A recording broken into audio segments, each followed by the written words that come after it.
Democratic Socialists of America chapter in New York disinvited Professor Adolph Reed from speaking at a chapter event over Zoom.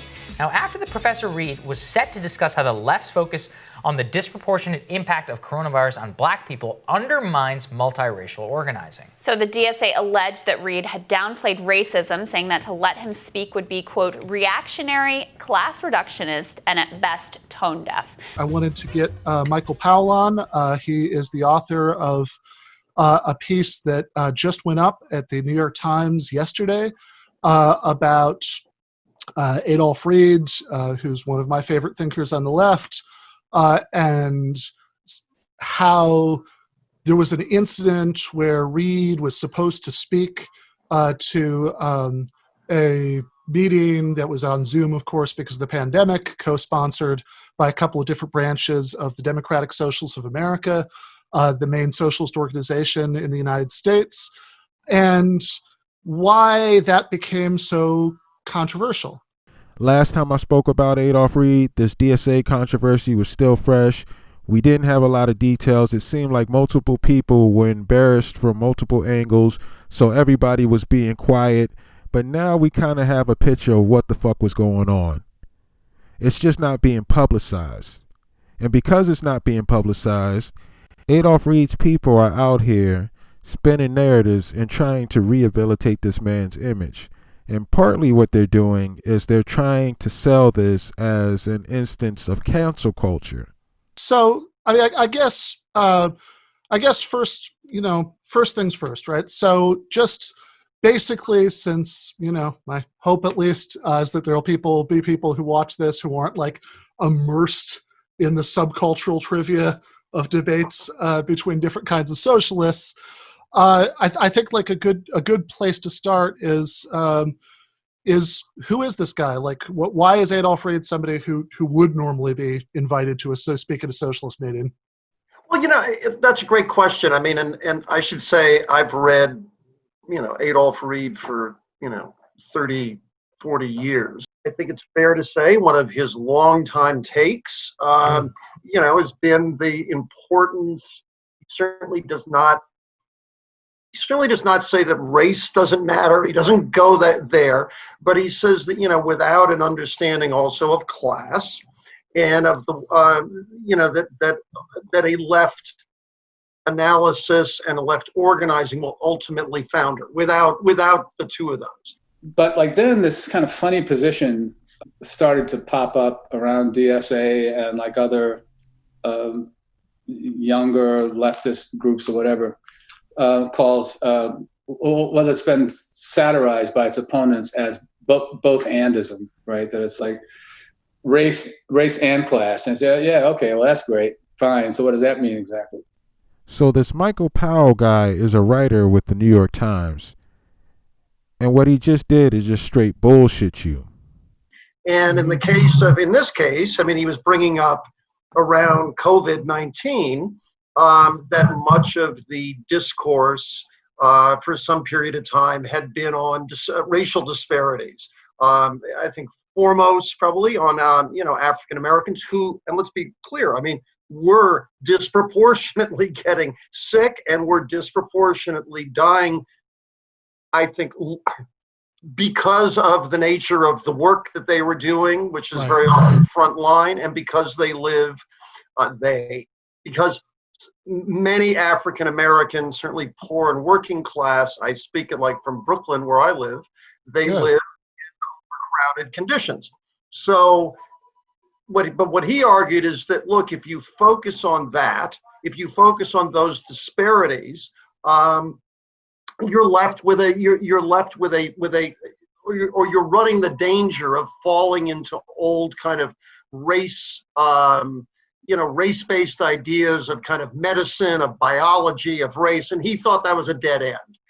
So the whole controversy with Adolph Reed is that he didn't want people to break down the statistics of COVID infections by race because he didn't want to have discourse on racial disparities. He didn't think that would tell us anything. The problem is that when the stats came in, we saw a huge disparity of infections among black people. This obviously makes Reed look crazy. And you know, this is who they're bringing out as the cleanup crew for Adolph Reed. But one thing I want to say, right? Not all black people live in Brooklyn. We don't all live in cities. But there is one thing that a lot of us still experience as far as our living conditions. We are largely still living in segregated areas. And a lot of this segregation can be traced back all the way to the authentic thing. But regardless of that point, Reed is claiming that there's this whole issue with race medicine. I have not seen anyone in any outlets claiming that because of black people's biology that we are more susceptible to COVID infections. Like, it's just not a thing. And Reed nor his people behind him are providing any examples. Like, I have yet to see them point to any articles that are suggesting some racial differences in biology. I haven't seen them pointing to any doctors that are pushing this shit. Like, it's just them saying it because they don't like the racial disparity discourse. But let's say Adolph Reed truly believes that there's an issue with race medicine in the medical profession. If that were the case, then he must also believe that there is an underlying racial bias that is happening in that profession. And maybe we should be keeping an eye on things to see how this problem of race medicine is manifesting itself in the outcomes of the healthcare industry. But then we're talking about racial disparities, right? But really, you know, the main reason, right, that black people are more likely to die of COVID than white people is the unequal distribution of poverty. That, you know, as you say, black people are more likely than white people to be so-called essential workers, of course, so essential that they're being paid almost nothing to, certainly much and not less than given proper PPE and everything. Yes, precisely. Yeah. And now, of course, that does have to do with the history of de jure racial apartheid in the United States, going from slavery to Jim Crow to FHA redlining very recently. And Adolph Reed, of all people, is not unaware of this stuff, right? You know, he's written extensively for decades about that history. Reed writes about this stuff looking for every opportunity to downplay race as a factor. He grew up, as you mentioned in the article, in the Jim Crow, as a black man in the Jim Crow South, and has a long history of engaging with those issues. It's crazy how much this parallels with the shit the right wing does with their tokens. So you get some black person to say some wild shit, and then you hide behind that person's black skin to avoid any critique. That's been the game that the people on the right have been playing for a long time, and that's the game that people on the left are playing too. But Ben Burgis is smarter than this. He knows he's being intellectually dishonest by presenting an argument like this. Especially since he knows this other black man who has the same experience. But because Jesse Lee Peterson is on the right, he would acknowledge that Jesse Lee Peterson is a tool of white supremacy. He won't do that for Adolph Reed. But this is an interesting little back and forth that he has with Jesse Lee Peterson. Watch this clip. I'm black and slow. So I need a yes or no first. Are you for reparation for black people? Sure, let's say yes, Jesse. No. Let's don't do a yes. Let's say yes. I want to know, Ben Burgis, are you for reparation for black people? I think you'll find that sometimes issues are too complicated for a one-syllable answer. I gave you the sentence. If you don't like that, let's just simplify it to yes. No, that's not an answer. Burgis. Ben Burgis, are you for reparations? It's not a simple yes or no. Yes. Why or no. not? Why isn't that a simple yes or no question? Because you could agree that reparations would be justified, but think that strategically, in terms of what you're going to get the best winning political coalition right now, another strategy might be better. Now, if what you mean is, do I think that reparations... Ben, I'm quite clear what I mean. I ask, do you think, are you, Ben Burgis, in favor of reparations for black people? Yes or no? Do I think that reparations would be justified? That's not my question. Well, if that's what you mean, the answer is yes. That's not my question. That's not what I mean. Is do I think the best strategy for narrowing the That's not my question. Right now that's going to get the best winning coalition is reparations right now, this minute? Then How no. are you a professor of philosophy and you can't even answer simple questions? Because your simple question is misleading. It's a false dilemma. Either you know what you're saying is a logical fallacy. You're saying that I haven't said anything. It was a question. Are you for reparation for black people? You don't think something could be a loaded, misleading question? You think those are impossible? Those never exist? Right. It doesn't. To a liar, to a deceiver, it's hard for them because they don't want to answer the truth.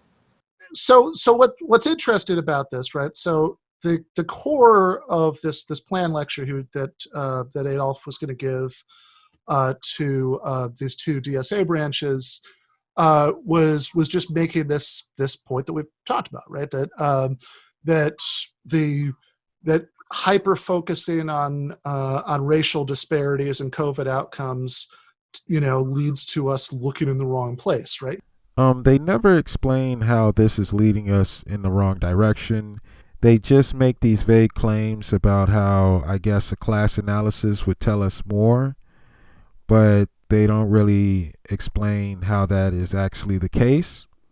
And I guess from my perspective, I would think that this was a relatively, I would maybe naively imagine this would be like a relatively uncontroversial thing to say among socialists who are, after all, definitionally committed to some kind of class politics, to seeing politics through the prism of the interests of the working class and how those differ from the interests of those who own businesses and are at the top of society. But by the time this happened, what you kind of talk about in the article, and most of the article is devoted to the kind of underlying substantive issue about like how we should think about the relationship between these things, racial bias, class structure, the history of all of those things. Mm-hmm. And there's a reason why they're focusing on these grander ideas instead of the specifics of the actual event. Because if you focus on what actually happened, it starts to look like bullshit when you try to claim that this was an instance of cancel culture. But the opening hook, right, is about the way that people were accusing Reed of being a class reductionist, which is basically someone who, the accusation is that you don't really care about anything except for economics, and you tell other people not to care about anything except for economics. And this had been so toxified by the time it was supposed to happen that one of the two branches, New York City DSA, had officially disassociated itself from the event by the time it happened, and there were concerns about disruption. And eventually, I think Reed and the remaining organizers just kind of decided it wasn't worth the headache to try to go ahead with the talk at that point. I understand that it was sort of a mutual agreement that this was, they didn't want it, the organizers particularly, and Reed didn't feel like, going through the headache of worrying if somebody was going to bounce into his Zoom, talk and that sort of thing. The journalist is finally trying to be a little bit honest about this shit, but Ben Burgis is over there on some bullshit. He is acting like Adolph Reed was under threat, the DSA was under siege, and the whole thing was forcefully canceled, when in actuality, the Afro-Socialist wing of the DSA just wanted a fucking debate. That was it. And Adolph Reed was too chicken shit to take them up on this offer. So he agreed to shut the shit down and he ran. Now, honestly, at this point, I think the Afro-Socialists are being stupid. You have to see the games that are being played. they are doing a whole PR thing with this Adolph Reed character, and they're making the Afro-socialists out to be the bad guys. So what the Afro-socialists should be doing is hitting up different outlets to let the truth be known. But I think a lot of them are afraid because they don't want to alienate white people and become known as the angry blacks that made a big fuss about a race issue. And that only lets you know how much these motherfuckers have been programmed. He was to give a speech basically at this event.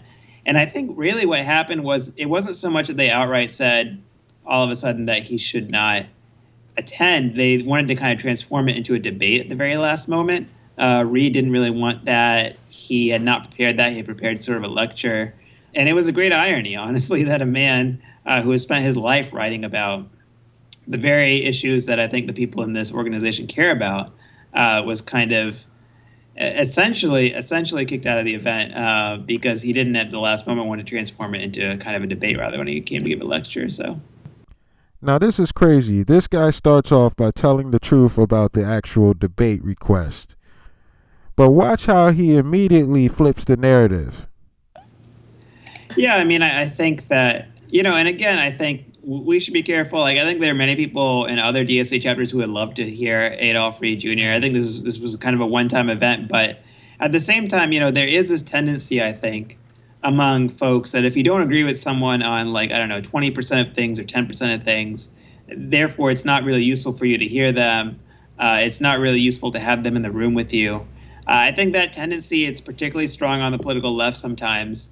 And, it can result in a reality where you're not able to even have dialogue with people, even that you maybe slightly disagree with. I mean, they call it the narcissism of small differences. It's well-known phenomena. And I think Reed has always been, Reed has been active in DSA longer than probably most of the people who disinvited him have been active in DSA. First of all, I thought Reed agreed to cancel this event. Like, this is the funny game that they're playing, where they're trying to make it seem like motherfuckers are really shutting Reed down, when in actuality, no one was trying to stop him from sharing his ideas. In fact, they wanted his ideas to be heard, and they wanted the challenges to his ideas to be heard also. It was Reed who ran from hearing the opposition to his positions. Yeah, I mean, I think there are some, I think, newly developed kind of taboos, which is one is that thinking out loud is not a good idea. Like, everyone has to kind of get in the room and kind of already be in agreement. They have to be in a position where they're telling you what you already believe rather than questioning that belief. I mean, it's kind of the opposite of how we make progress in most dimensions. Like, for instance, if you're in a science classroom or if you're in a laboratory or something, you actually are rewarded for questioning conventional wisdom. You're encouraged to attack whatever the status quo is. You're supposed to be poking holes in things. That's how scientists consider themselves to be making progress. It would be best if in politics it was the same way. I mean, do you see how this whole thing is flipped? We went from this guy admitting that Reed ran from the debate to now it seems as if he's acting like Reed is being mistreated because people are afraid of confronting his ideas, when it's the other way around. He ran when someone challenged his ideas. He wasn't willing to stand up to scrutiny. They were constantly inviting people to kind of question and re-question the conventional wisdom, question and re-question the status quo. That's generally how you learn about your blind spots. That's even if your mind doesn't change, you may learn better arguments to defend your position. It's generally a really healthy process. And I think Adolph Reed comes from an older variation of the political left that I think valued those things a lot more. This is no different than when a conservative goes on Fox News and they're allowed to say some old bullshit that contradicts itself and no one challenges them. Now, I think the political left, it's very easy to get online, find a very tight silo of people.